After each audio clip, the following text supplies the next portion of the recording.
Good afternoon, students. This is Thursday, 11 March 2021. This is our first of two lectures for this week. Now, the second lecture will probably be on Sunday. I'm running a little bit behind because of meetings and appointments, but you will get your two lectures in, even if the second one is technically on spring break. We're going to be discussing on both of these days, today and Sunday, a new theory called rule utilitarianism.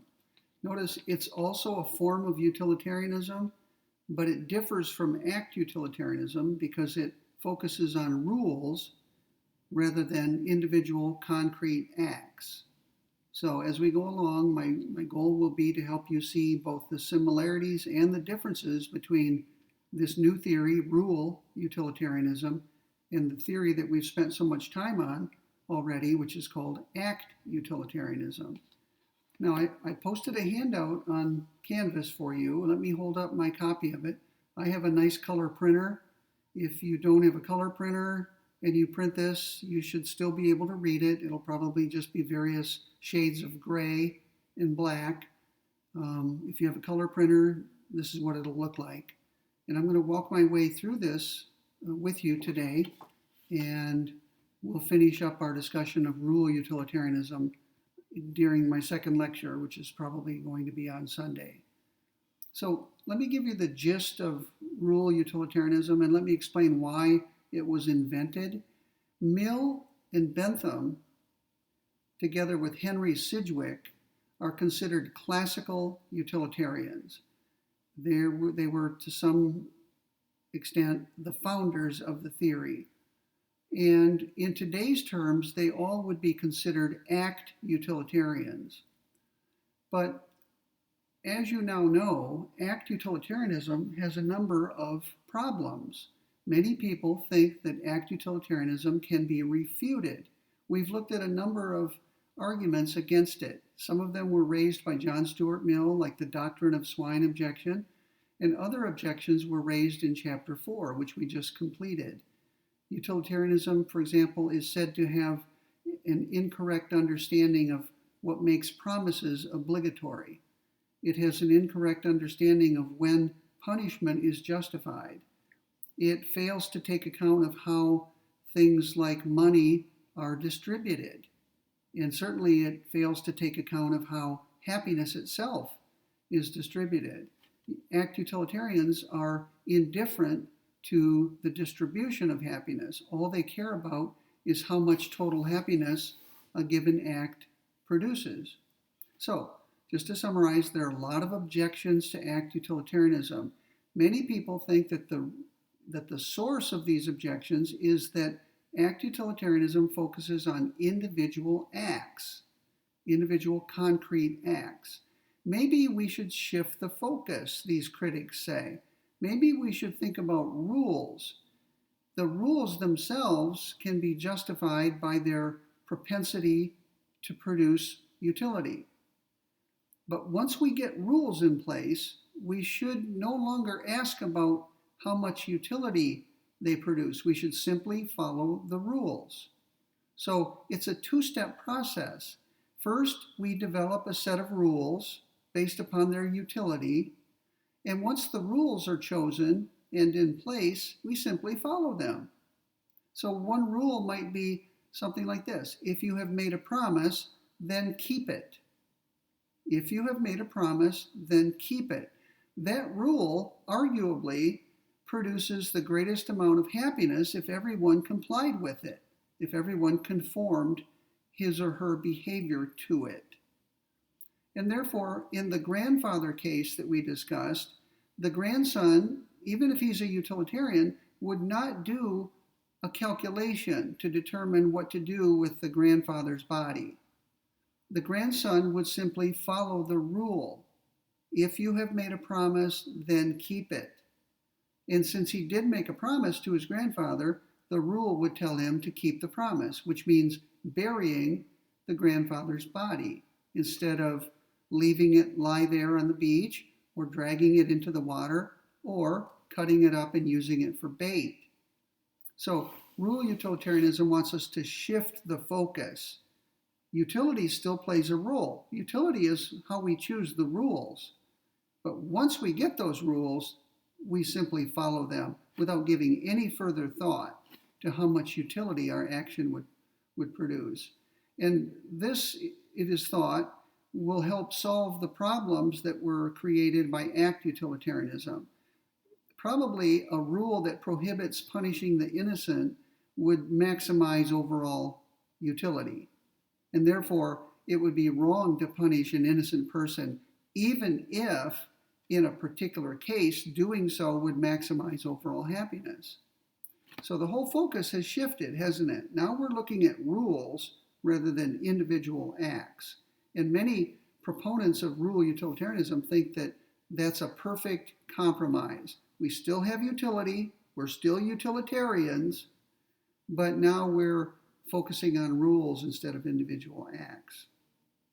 So for this reason, rule utilitarianism is sometimes called indirect utilitarianism, as opposed to what?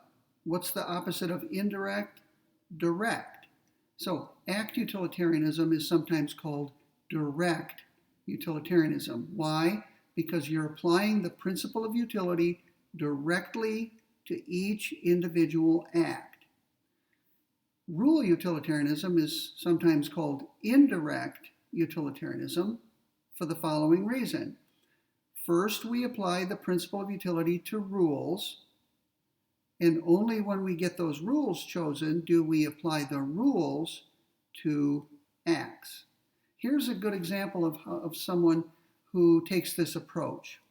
This author is J.D. Mabbott, M-A-B-B-O-T-T, pronounced like the word rabbit. Mabbott wrote in 1953, a few years before even I was born, in an article called Moral Rules, he wrote the following. He said, "On the view I have been defending, a good reason, and the only good reason for approving a particular action is that it is the carrying out of a rule." Okay? The only good reason for approving of a particular action, of calling it right, for example, is that it's the carrying out of the rule, or it's an application of a rule. He then went on to say, a good reason, and the only good reason for approving a rule, is that its general adoption would do good on the whole. So there you have it. As early as 1953, J.D. Mabbott was articulating a form of indirect utilitarianism. Rule first, justified by its utility, and then perform whichever acts are called for by those rules. Okay, for the rest of today, and I should point out that we're covering only the first section of Chapter 5. Chapter 5 is entitled Rule Utilitarianism. It actually contains at least 3 different versions of the theory. We're going to look only at the first version, and Feldman gives it a pejorative title. He calls it Primitive Rule Utilitarianism, or PRU for short. It is primitive, right? It's not sophisticated. And according to Feldman, nobody probably holds this version of rule utilitarianism because it's so primitive. So why am I teaching it? Why did Feldman discuss it in his book, and why am I teaching it to you? I'm teaching it to you because it gives you the basic idea of this theory. And since we had to make some choices about what to cover in this course, I decided that I'd rather give you the basic idea of rule utilitarianism and then move on to discuss other theories like Kantianism, which arguably are more important, than to cover all of the variations of rule utilitarianism that are discussed in this chapter. You are, of course, free to read the whole chapter if you want to see what the more developed and the more sophisticated versions look like. But I'm going to test you only on primitive rule utilitarianism. Okay? And so to come back to my point, because we're covering only that one section, there's probably too much material to be covered in one lecture, and probably not enough material to take up 2 whole lectures. So I'm going to spend 2 lectures on it, but the lectures will probably be short. Today we may go only 40 minutes or 45 minutes, and probably the lecture on Sunday will be about the same length. So think of it as 2 shorter than usual lectures on this theory called rule utilitarianism. And when we're done with that, after spring break ends, we will get started on another theory called ethical egoism, which I promise is fairly straightforward, easy to understand, and I think interesting. Some of you will recoil in horror when you see what ethical egoism says. Others of you may be attracted to it. Okay, I've seen every reaction over the years. All right, now I want to get to this handout. So, if you have not yet printed this or don't have access to this, then you need to pause the video you're currently watching and go get it, because it's got some detailed information in it, and I'm going to be going through it box by box. I'm going to be very methodical, and this is about all we're going to do the rest of today. Okay, so I assume you're back now and that you have a copy of this in front of you. So I'm going to do 2 things. You can see that there are several boxes. It looks like there's 7 boxes. They're in gray on my handout, 1, 2, and so on. 7 different boxes. And they're arranged in the form of a flow chart. So you can see over, right there, you can see there are 2 arrows going off from that box. And then this box has 2 arrows going off over here, and this one has 1 arrow going over here.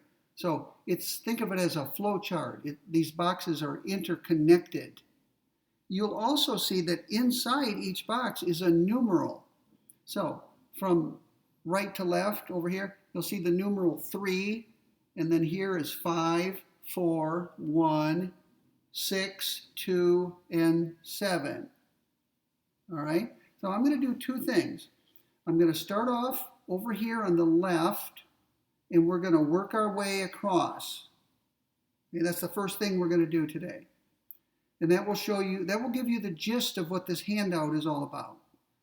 Then, when we're done with that, I'm going to start going by the numerals. I'm going to look at the box with numeral 1 in it and make sure you understand it. Then we're going to go on to box number 2, 3, 4, 5, 6, 7. And I found over the years that by doing this in 2 different ways, it makes more sense for the students. So obviously you'll have to be the judge of that, but that's my sense currently. Okay, so let's get started. I'm going to start over here on the left, and we're going to work our way across to the right. And I'll pause. After I read what's in the box, I'll pause briefly to explain what's going on. Okay, so this is box number 7, but it's on the far left, and we're going to do left to right. This is a statement of the theory.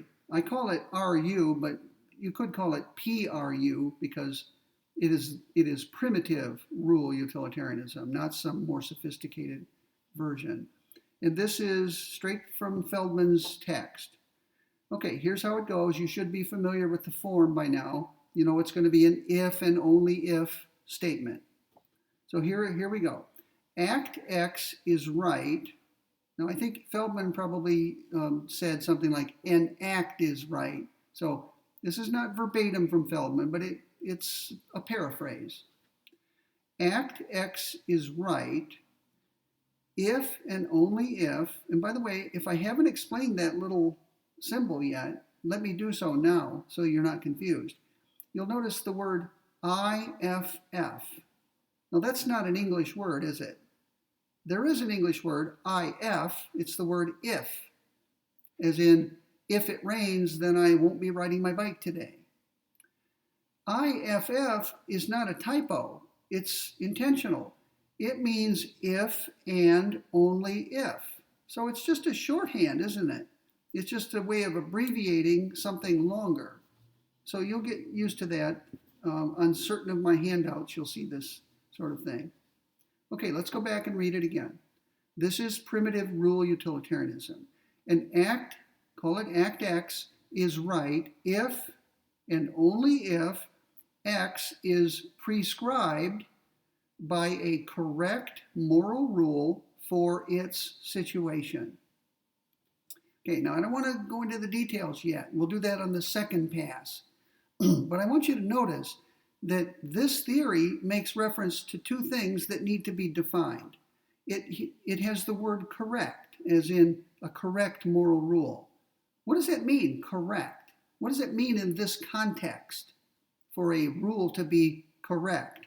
And you can see that if you go to box number 6, right here, if you follow the arrow, you'll see what the word correct means. Box number 6 defines the word correct, as in correct moral rule.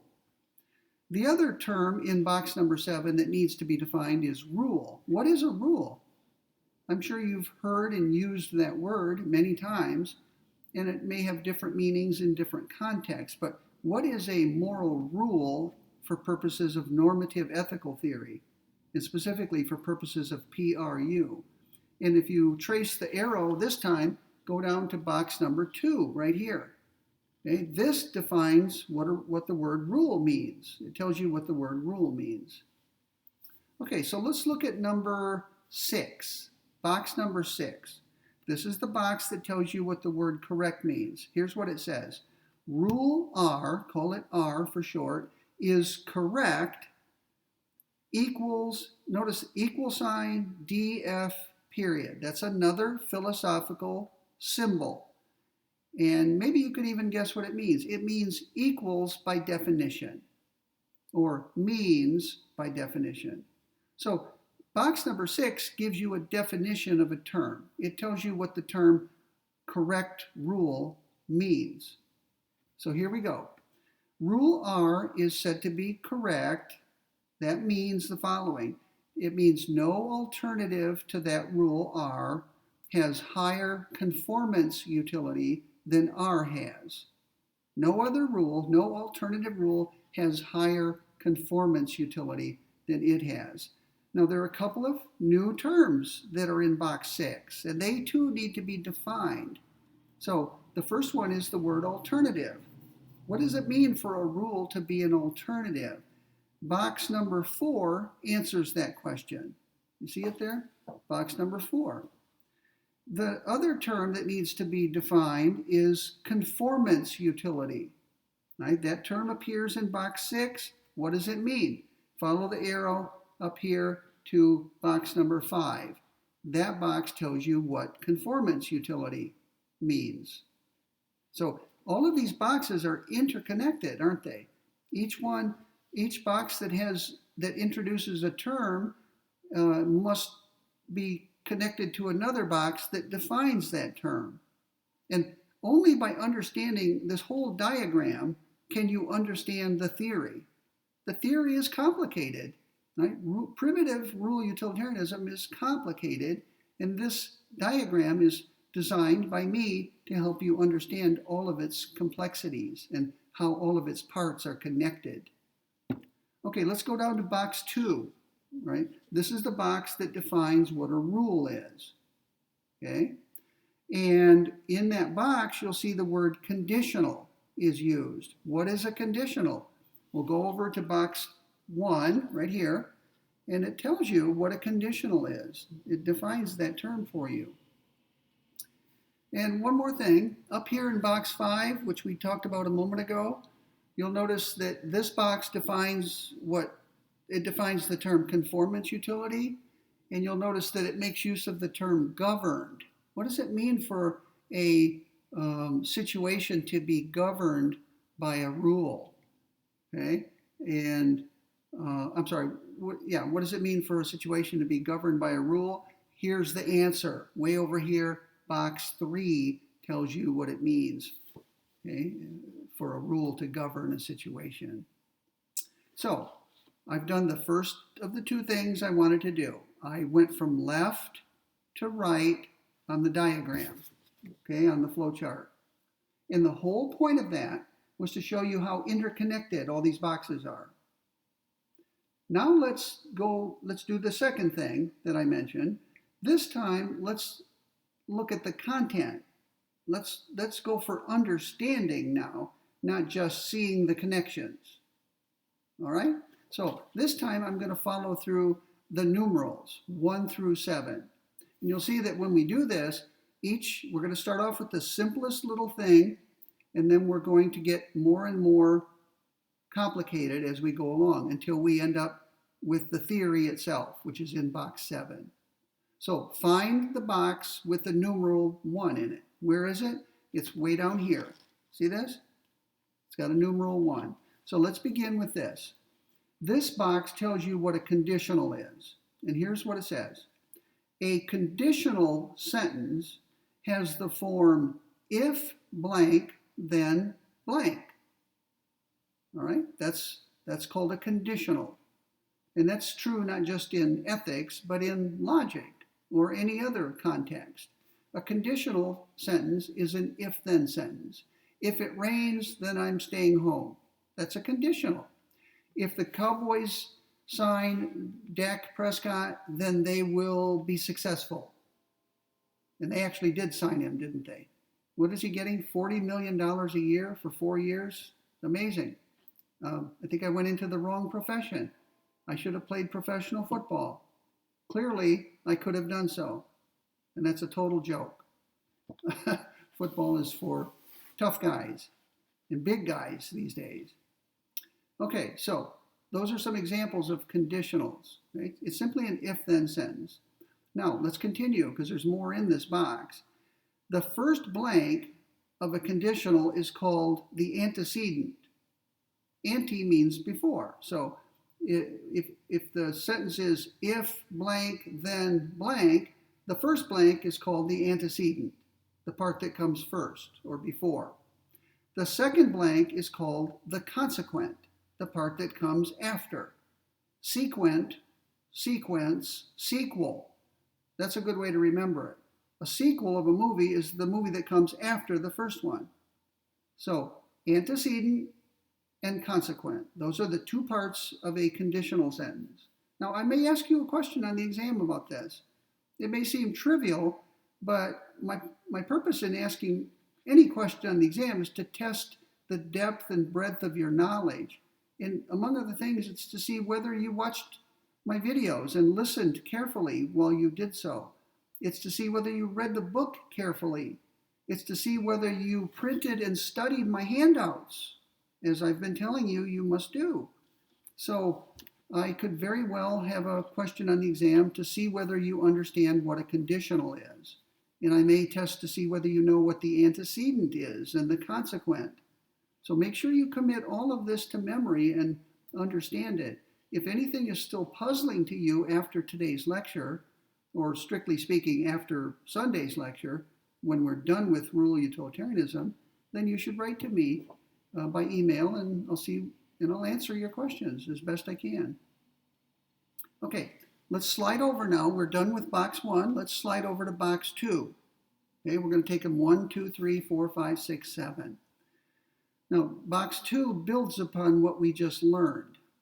Box 2 tells us what a rule is. So let's read it and then talk about it. Box 2 says, R, capital letter R, is a rule, means the following. To say that R is a rule means the following. It means that R is an if-then or conditional sentence that prescribes some action for some situation. Okay? To say that R is a rule is to say that it's an if-then sentence, meaning it's a conditional, and its two parts are filled in with a situation and an action. The antecedent describes a situation. The consequent of that conditional prescribes an action. Okay? You've got a description and a prescription. So here are some examples. I'm going to take these from my notes. We're going to talk more about these on Sunday during my next lecture, but they're perfectly good illustrations of what we're talking about. Here is a possible moral rule. Listen carefully. If you have made a promise, then keep it. Notice, that's a rule because it satisfies the definition. It's an if-then sentence, i.e. it's a conditional, and the antecedent of that conditional describes a situation. What is that situation? You have made a promise. Okay? If you find yourself in that situation of having made a promise, then this rule tells you what to do. It prescribes an action for you. What is the action? Keep it, meaning keep the promise you made. So that's a rule, right? That's a moral rule. If you've made a promise, then keep it. It describes a situation and prescribes an action for that situation. There are alternative rules. We'll come to them in a moment. But that's enough to illustrate the point. Okay, so that's box number 2. You still with me? Box number 2 tells you what it means for R to be a rule. It tells you what a rule is. Let's go to box number 3. That's the one way over here. Notice the numerals are scattered around, but if you follow the numerals, you'll see that they build on each other. So here's box number 3. Rule R, and now we know what that is. We know what a rule is. Rule R is said to govern a situation, call it S.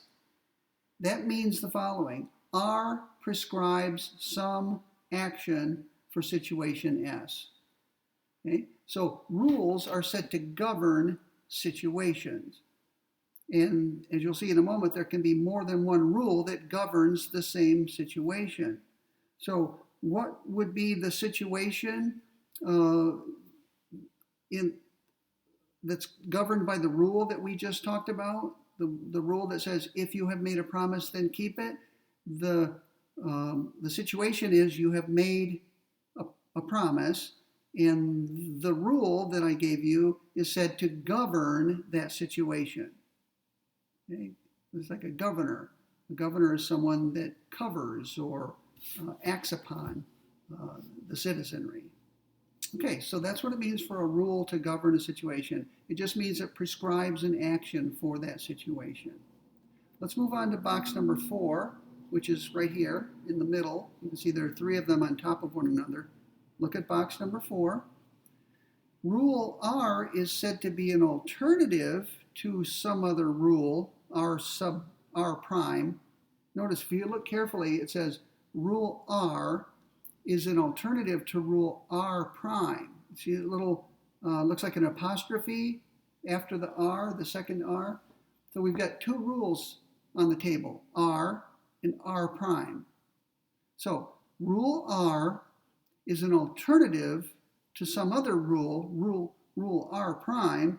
That means that R governs the same situation as R prime. So any 2 rules, whether we call them R and R prime or rule 1 and rule 2, it doesn't matter what we call them, but 2 rules are said to be alternatives to one another when they govern the same situation. And there could be more than 2. There could be a whole bunch of rules that govern the same situation. Here are 4 such rules, okay, including the one I gave a moment ago. So listen carefully. R sub 1, if you have made a promise, then keep it. That's a rule. It governs the situation in which you have made a promise.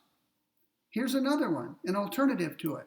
R sub 2, if you have made a promise, then break it. It tells you whenever you're in a situation in which you've made a promise, you should break it. It prescribes the act of breaking the promise. So that's 2 rules. They're clearly different rules, but they govern the same situation, don't they? In both cases, they govern the situation where you have made a promise. And those 2 rules are therefore alternatives to one another. Here's a third rule, and it's an alternative to the other 2. If you have made a promise, then do whatever you feel like doing. Feldman calls that R sub 3, a third alternative. If you've made a promise, then do whatever you feel like doing. Notice that's a different rule. The first rule prescribed keeping the promise. The second rule prescribed breaking the promise. The third rule says it prescribes doing whatever you feel like doing. So it's clearly a different rule, but the three rules that I've listed so far govern the same situation, and that makes them alternatives to one another.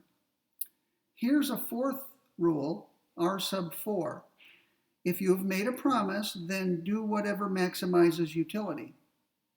If you have made a promise, then do whatever maximizes overall utility or maximizes net utility. So what we have now are four rules, R sub 1, R sub 2, R sub 3, and R sub 4. The four rules that I just listed govern the same situation, namely where you have made a promise. They all prescribe something different. That's what makes them different rules. And because they govern the same situation, they are called alternatives. So these are four alternative rules. And there are others as well. I could say, if you've made a promise, then jump up and down 3 times. If you've made a promise, call your mother. If you've made a promise, go take a nap. So the number of rules, the number of alternative rules is unlimited, as you can see. You could keep going endlessly with it. Now, I'm not claiming that those rules should be taken seriously, and I'm certainly not claiming that any of those rules, like take a nap or call your mother, I'm certainly not suggesting that if those rules were followed by everybody, then that they would produce a lot of utility or the most utility. I mean, that would be absurd. All I'm saying is they are alternative rules, okay? Lots of them. Okay, so that's box 4, right? Box 4 tells you what it means for a rule to be an alternative to some other rule. Let's go on to box 5 up here. Now that we know what an alternative is, we can understand the following. Now that we know what it means for a rule to govern a situation, and now that we know what an alternative is, we can make sense of the next box, which is 5. Here's what it says. The conformance utility of a rule, R, is the sum of the utilities of all the acts prescribed by R that would be performed if everyone in the situation governed by R who could do the act prescribed by R were to do that act. So this box tells you what conformance utility is. Think of conformance utility. I'm going to give you the gist of it. It's going to differ from what I just read, but it'll be the gist of it. The conformance utility is the total amount of utility that would be produced if everyone conformed their behavior to that rule. That's the conformance utility of a rule. Okay? Now, remember, well, I shouldn't say remember because I haven't said this yet. So this is important to remember. Rules themselves don't have consequences. Only actions and events have consequences. A rule isn't the sort of thing that can have consequences. But following a rule or breaking a rule has consequences because those are actions. Following a rule is an act, and all acts have consequences in the future. Breaking a rule is an act, and it too has consequences. But the rule itself has no consequences.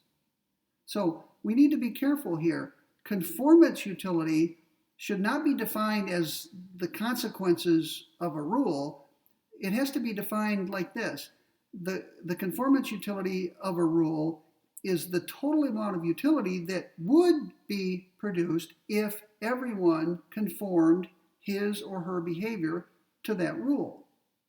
Notice, if and would, those are hypothetical terms. So the conformance utility of a rule isn't how much utility is actually produced, it's how much utility would be produced if everyone acted in accordance with it, or if everyone conformed his or her behavior to it. So we have a powerful new concept on the table.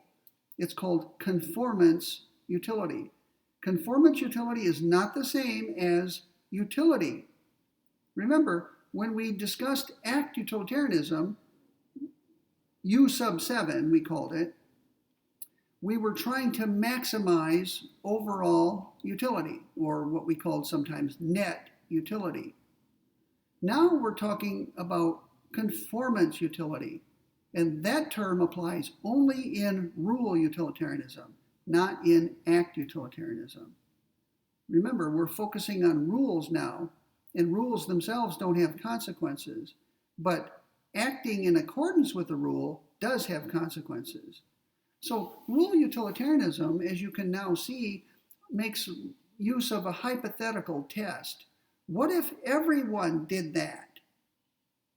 What if everyone who has made a promise kept it? How much utility would that produce? What if everyone who has made a promise breaks it? How much utility would that produce? We can ask that question of any rule, can't we? What if everyone conformed to this rule? How much utility would that produce? What if everyone conformed to this other rule? How much utility would that produce? We could ask that same question for every alternative rule for any situation we might find ourselves in. So conformance utility is a special term or concept that is used only in rule utilitarianism. Have you ever heard somebody say this sort of thing to you? What if you were thinking of, what if you owed the government only a small amount of money for taxes?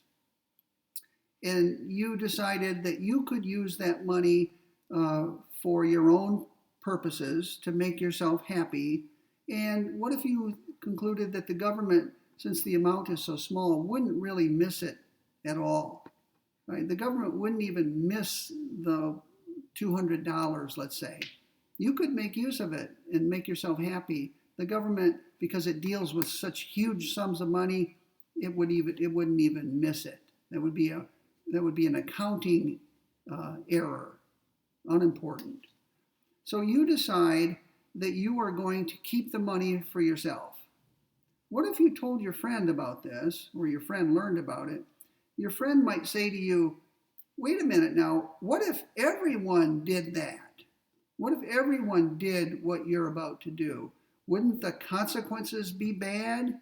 If everyone who owed taxes refrained from paying them, the government would have no money, and the government would therefore be unable to provide things like libraries and roads and bridges and police and fire services and military defense and so on. So that person who says, what if everyone did that, may well be a utilitarian. The person may be saying to you, if everyone acted as you're thinking of acting, the consequences would be very bad, and therefore you shouldn't do it. Right? You shouldn't do things that have bad consequences. Notice the key phrase is if everyone. What if everyone did it? That's the kind of question a rule utilitarian asks. Okay, so that's box 5. Box 5 tells us what this important concept of conformance utility is all about. Let's go on to box 6. We're almost done. Box 6 is right here. This now is going to define the concept of a correct rule. And you can probably guess where this is headed. Box 6 says rule R is correct means no alternative to that rule R has higher conformance utility than R has. That's it. Now let's think about this and talk about this. We've got a bunch of rules. Earlier we had R sub 1, R sub 2, 3, and 4. Remember those 4 rules? The first one said, this one said, if you have made a promise, then keep it. This one said, if you have made a promise, then break it. This one said, if you have made a promise, then do whatever you feel like doing. And this one said, if you've made a promise, then do whatever maximizes utility. Each of those rules has conformance utility. And you know what that means now. That's the amount of utility that would be produced if everyone conformed to that rule. So what we are now to do is rank the various alternative rules, and let's suppose there are just these four. Each of these rules has a conformance utility. We need to quantify it, just as Bentham said we need to do, right? We need to assign a numerical value to the conformance utility of each of these four rules. And once we get that value assigned, we should rank them from high to low. Produce a ranking. We've already done that with respect to the utility produced by alternative acts. Now we're ranking in accordance with the conformance utility of the alternative rules. So it's the same basic thing, isn't it? Let me say that again. Earlier, when we discussed act utilitarianism, we ranked alternative acts in accordance with their net utility. Now, with rule utilitarianism, we're ranking alternative rules in accordance with their conformance utility. Now, suppose we do that. Suppose we get plus 100 at the top, and then down below it, plus 80, and then plus 20, and then minus 10. Okay? Rank them from highest to lowest. Now go back to box 6. Box 6 says the correct rule is, to say that a rule is correct is to say that no alternative to that rule has higher conformance utility. So of those four rules that we have now ranked from high to low, this one is the correct rule. Okay, because no alternative rule has higher conformance utility than it has. It's at the top of the ranking. Now remember, there could be a tie. Remember what we said about a tie? If there's a tie between two acts that produce the same amount of net utility, then each act individually is discretionary, according to U sub 7. What is obligatory is that you perform at least one of the two acts that's tied, or three, or however many there are. Okay, so each act looked at individually is discretionary. That means it's right to perform it and right not to. But there is something obligatory, and that is you've got to perform at least one of the acts that's tied. The same thing is true here. Again, here are the four rules. Suppose this one has the highest conformance utility. In fact, suppose there's a tie. These two, see how my fingers are crossed? These two rules are tied. They produce the same amount of conformance utility. If that's the case, then you can act in accordance with either of those rules, and you would be acting rightly. Okay? This rule, it would be wrong to follow. And this rule, it would be wrong to follow because they do not satisfy the definition of a correct rule. Right? There's another rule besides this one and this one that has higher conformance utility, namely these two. So everything we said about ties when we were discussing act utilitarianism applies now that we're discussing rule utilitarianism. So once again, box 6. A rule R is said to be correct when no alternative rule has higher conformance utility than it has. In other words, it's at the top of the ranking. It's either at the very top all by itself or it's tied at the top. And finally, we can state the theory. We've reached the end of the road. Box number 7, it states the theory of what's called primitive rule utilitarianism, or RU on this handout. Here's what it says. Act X is right if and only if X is prescribed by a correct moral rule for its situation. And that's what makes an act right. An act is right when it's prescribed or called for or endorsed by a correct moral rule for its situation.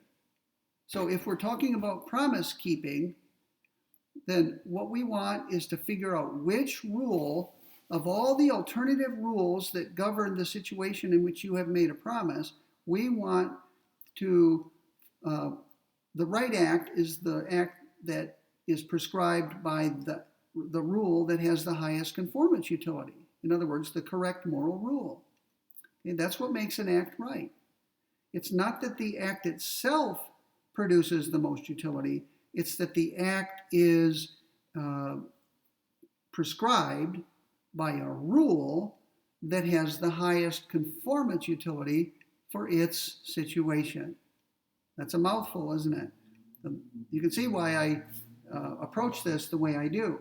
This diagram, which I put together based upon what Feldman says, is designed to help you understand the theory. It's actually got a lot of parts, doesn't it? And they're all interconnected. And as far as teaching this theory to you, I have found that going in two directions helps. First, I went from left to right, just to show you how things are interconnected. And then I went numerically, 1 through 7, because that helps you see how it builds on itself. Each part builds on it, what came previously, until you end up with the theory itself. Okay, so let me just end this lecture with the final thought. If you're a rule utilitarian, you're going to want to develop rules that govern every situation someone might find him or herself in. We've been talking a lot today about promises, right? That was just our example. But here are some other rules. If you are ever in a position to refrain from paying your taxes, then blank, right? That's a situation people find themselves in. They often are tempted not to pay taxes. So they're wondering, should I pay them or not? What's the right thing to do? The rules that you select using the principle of utility should govern every situation that you may find yourself in. In other words, you want a lot of rules.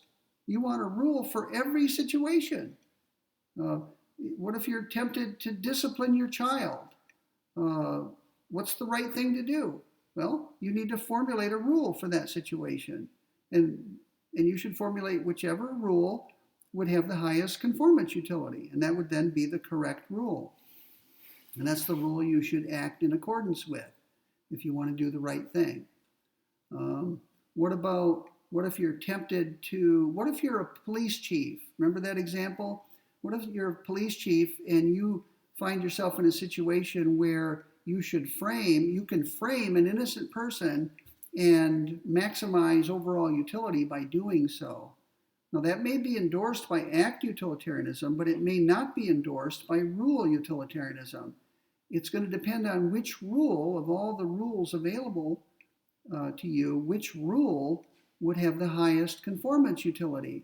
And I suspect that the following rule would have the highest conformance utility. If you're in a situation where you can frame an innocent person, then don't do it. Compare that rule with the rule, if you're in a situation where you can frame an innocent person, then do it. Which of those two rules do you think, if everyone followed it, would produce the greatest overall utility? Probably the one that says, if you're in a position to frame an innocent person, then don't do it. And that would solve the problem that came up when we discussed that case earlier. The act utilitarian seems to have to say that the sheriff should frame the innocent person. But the rule utilitarian says, that doesn't follow according to my theory. Because if everyone acted in accordance with that rule, it would not produce the greatest overall happiness. Therefore, it's wrong to frame an innocent person, and you shouldn't do it. So rule utilitarianism is thought to give the correct answers to the questions that act utilitarianism gave incorrect answers to. Right? The focus on rules solves many of the problems that afflicted act utilitarianism. And so the thought is that the problem with act utilitarianism is that it's too atomistic. atomistic. It's a term Feldman uses. And that's why I brought it up. Feldman says act utilitarianism is too atomistic. It looks too narrowly at individual acts, when what it should be looking at are patterns of behavior, which we call rules. Okay, that's enough. It's 50. We're 50 minutes in. It went a little bit longer than I thought, but still, I told you it would be shorter than the typical lecture, which is often over an hour. So, in my second lecture on rural utilitarianism, I'm not only going to tie up loose ends, but I will continue discussing the theory and illustrating the theory, and eventually we want to look at some problems. Is rural utilitarianism superior to act utilitarianism? What problems does it have, if any? And you'll find, I think, when we get to the second lecture, that act utilitarians are not happy with this modified version of utilitarianism.